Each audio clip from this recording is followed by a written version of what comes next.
नहमदुहु व नसल्ली अला रसूलिहिल करीम अम्मा बाद औज़ु बिल्लाहि मिनश शैतानिर रजीम बिस्मिल्लाहिर रहमानिर रहीम रब्बि इश्रह ली सदरी व यस्सिर ली अमरी वाहलुल उक़दतम मिन लिसानी यफ़क़हू क़ौली। अस्सलामु अलैकुम व रहमतुल्लाहि व बरकातुहू। कैसे हैं आप सब? इंशाअल्लाह खैर वाफ़ियत से होंगे। अल्लाह ताला आप सबको अपने हिफ्ज़ व अमान में रखे, आमीन सुम्मा आमीन। 13वां पारा सूरत राद, लफ्ज़ी तर्जुमा आयत नंबर 3 और 4।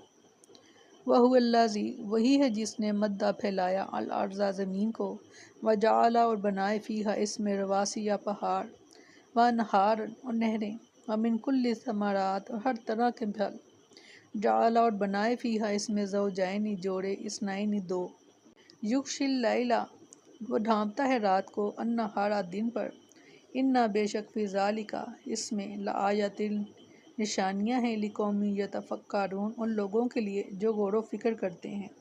वफ़िल अर्ज़ी और ज़मीन में क़िताउन क़ितात हैं, मुतजाविरात बाहम मिले हुए, व जन्नातुन और बागात, मिन आनाबिन कंगूरों के, व ज़रउन और खेतियाँ, व नख़ीलुन और खजूर के दरख्त, सिनवानुन शाखों वाले, व गैर सिनवान और बग़ैर शाखों वाले, युस्का सराब किए जाते हैं, बिमा इन पानी से, वाहिदिन एक ही, वनुफ़स्सिलु हम फजीलत देते हैं, बाज़हा इनके बाज़ मेवों को, अला बाज़ इन बाज़ पर, फ़िल उकुली लज्जत में, इन्ना बेशक फ़ी ज़ालिका इसमें लआयतिन निशानियाँ हैं, लिकौमिन उन लोगों के लिए याक़िलून जो अक्लमंद हैं। फरमाया वही है जिसने ज़मीन को फैलाया और इसमें पहाड़ और नदियाँ बनाईं, और इसमें तमाम फलों में से एक एक जोड़ा दो दो किस्म का बनाया, और रात को दिन पर उड़ा देता है। बिलाशुबा इसमें इन लोगों के लिए यकीनन बहुत सी निशानियाँ हैं जो गौर व फ़िक्र करते हैं।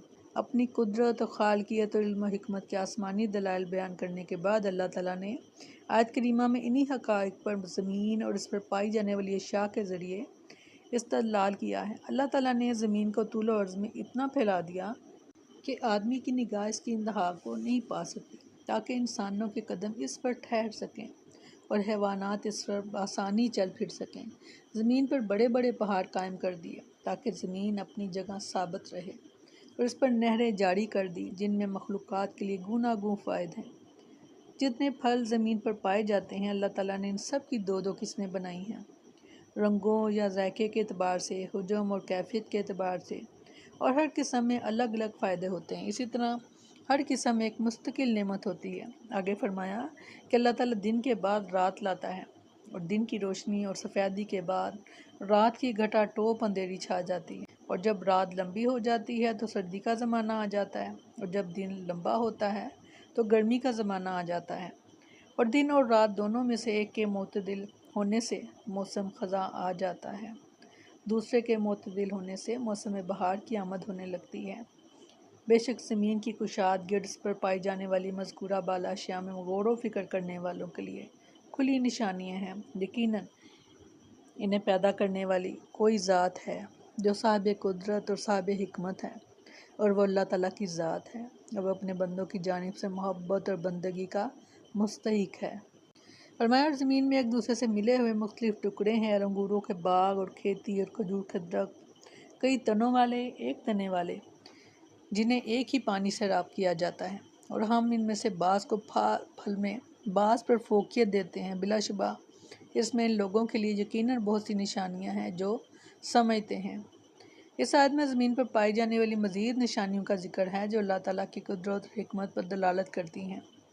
ज़मीन के हिस्से एक दूसरे से मिले होते हैं, लेकिन इनकी तबीयतों में इख्तलाफ होता है। कोई हिस्सा ज़रख़ेज़ होता है तो कोई बंजर, कोई सख्त होता है तो कोई नरम। या मफ़हूम यह है कि ज़मीन के टुकड़े एक दूसरे के करीब होते हैं, मट्टी एक होती है, पानी एक होता है, लेकिन इनमें पैदा होने वाले दाने और फल मुख्तलिफ होते हैं। कोई मीठा होता है तो कोई कड़वा, कोई उम्दा और लजीज होता है तो कोई बदमज़ा, और बाज़ ज़मीनों में एक फल पैदा होता है, दूसरा नहीं होता। ये तमाम निशानियाँ अल्लाह ताला की वहदानियत और इसकी कमाल कुदरत पर दलालत करती हैं। जो साहिब अक़ल इनमें गौर व फ़िक्र करेगा वो ईमान ले आएगा।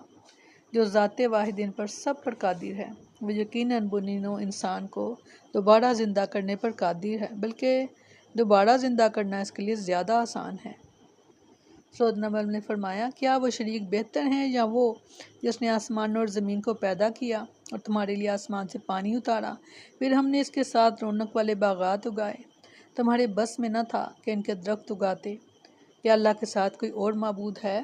بلکہ یہ ایسے لوگ ہیں جو راستے سے ہٹ رہے ہیں۔ کیا وہ شریک بہتر ہیں یا وہ جس نے زمین کو ٹھہرنے کی جگہ بنایا اور اس کے درمیان نہریں بنائیں اور اس کے لیے پہاڑ بنائے اور دو سمندروں کے درمیان رکاوٹ بنا دی؟ کیا اللہ کے ساتھ کوئی اور معبود ہے؟ بلکہ ان کے اکثر نہیں جانتے۔ یا وہ جو لاچار کی دعا قبول کرتا ہے جب وہ اسے پکارتا ہے اور تکلیف دور کرتا ہے اور تمہیں زمین کے جانشین بناتا ہے۔ کیا اللہ کے ساتھ کوئی اور معبود ہے؟ بہت کم تم نصیحت قبول کرتے ہو۔ بہت خوبصورت آیات غور و فکر کرنے کے لیے دعوت دیتی ہیں کہ آؤ اور دیکھو اللہ تعالیٰ کی قدرت، تاکہ ایمان تازہ ہو اور ایمان میں اضافہ ہو۔ اللہ تعالیٰ ہمارے ایمان کو بڑھائیں۔